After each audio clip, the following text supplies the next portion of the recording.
First எடுத்த உடனே நம்ம 2 பேரும் ஒரே ஏஜ் தான். நான் எப்படி அந்த கல்யாண ஏஜா எனக்கு எப்படி அப்படி பேசுறேன்னு சத்தியமா புரியல. ஆனா 2 பேரும் உன்னோட தாட் அந்த மாதிரி இருக்கு. நான் என்ன பண்ண முடியும் எனக்கு புரியல.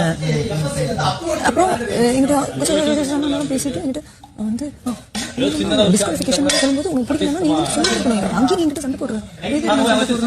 நீங்க உங்க கேங் கூட கான்வர்சேஷன் பண்றீங்க. என்கிட்ட பேசுற மாதிரி நீங்க எதுவுமே பண்ணல. அது வந்து நம்ம 2 பேருக்கும் ஒரே ஏஜ் அப்படின்னு சொன்னதுக்கு அந்த கிளவி ஏஜா எனக்கு அப்படின்னு சொல்றது எந்த விதத்துல கரெக்டான ஒரு விஷயம் அப்படின்ட்டு எனக்கு தெரியல.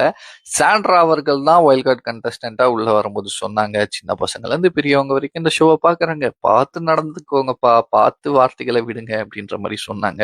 அப்படிப்பட்ட சாண்ட்ராவே இப்போ வந்து இந்த மாதிரி வார்த்தைகள் விட்டுறது வந்து எந்த விதத்துல ஒரு கரெக்டான விஷயம் அப்படின்ட்டு எனக்கு தெரியல.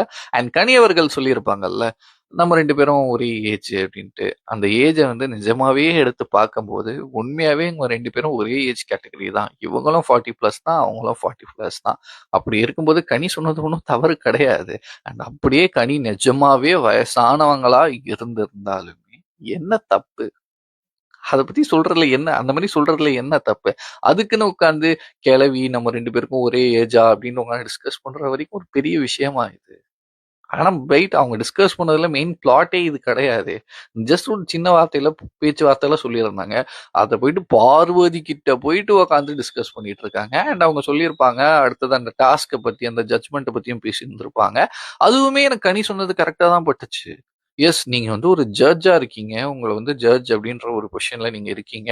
அந்த ஒரு இடத்துல உங்க கருத்தை நீங்க எடுத்து வைக்காம எனக்கு அதுல உடன்பாடே இல்லை, அவங்க தான் முடிவு பண்ணாங்க அப்படின்னு சொல்றதுலயும் ஒரு கரெக்டான விஷயம் கிடையாதுல்ல. நீங்க தானே ஜட்ஜு, நீங்க தானே அங்க எடுத்து பேசணும். நீங்க வந்து ஒரு ஜட்ஜ்மெண்ட் கொடுக்காம அவங்க கொடுக்குறாங்க அதனால நம்ம அமைதியா இருந்தா நீங்க எப்படி ஜட்ஜ் ஆவீங்க? அது என்ன கேமு? கனி சொன்னது கரெக்ட் தானே. அந்த இடத்துல நீங்க உங்க கருத்து வச்சிருக்கணும்ல, கரெக்ட் தானே. அதுக்குள்ள குரூப்பிசம், அவங்க குரூப் கூட அவங்க பேசியிருந்தாங்கன்னா நீங்களும் தான் அவங்க குரூப் கூட பேசிட்டு இருக்கீங்க அப்படின்ற மாதிரி தானே இருக்கு இதெல்லாம். என்னதான் ஆச்சு சாண்ட்ராக்கு? ஆரம்பத்துல நல்லா விளையாடுனாங்க, ஃபர்ஸ்ட் வாரம் பட்டையை கலப்புனாங்க, வேற மாதிரி பண்ணாங்க. இப்போ என்ன ஆச்சு அப்படின்னு எனக்கு தெரியல. உங்களுக்கு ஏதாவது தெரிஞ்சா மறக்காம என் கூட ஷேர் பண்ணிக்கோங்க. பாய்.